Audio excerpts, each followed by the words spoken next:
সকালের ব্রেকফাস্টের জন্য হাতে একদমই কম সময়, তাহলে এইভাবে সুজির প্যানকেক করে দেখতে পারেন।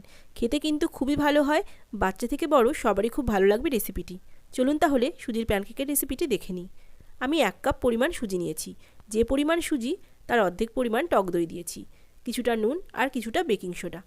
বেকিং সোডা ইচ্ছা করলে নাও দিতে পারেন। এরপরে জল দিয়ে ভালো করে মিশিয়ে নিয়েছি আর ঢেকে রেখেছি 10 মিনিটের জন্য। যেহেতু সুজি কিছুক্ষণ পরই ফুলে উঠবে, 10 মিনিট পর আবারও কিছুটা জল দিয়ে একটু পাতলা করে নিলাম।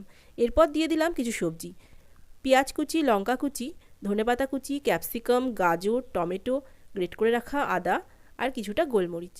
আবারও ভালো করে মিশিয়ে নেব। ব্যাটার তৈরি। এখন একটা প্যান গরম করে সামান্য ঘি বা তেল ব্রাশ করে নিলাম। এরপর 1 হাতা করে ব্যাটার দিয়ে আবারও ঢেকে দিলাম। ওপরটা যখন এভাবে শুকিয়ে আসলো, আবারও উল্টে দিলাম, অন্য দিকটিও হতে দিলাম। খুবই সহজে হয়ে যায়, খেতেও হয় খুব ভালো। একবার অবশ্যই ট্রাই করুন। ভালো লাগলে সাবস্ক্রাইব করে পাশে থাকবেন।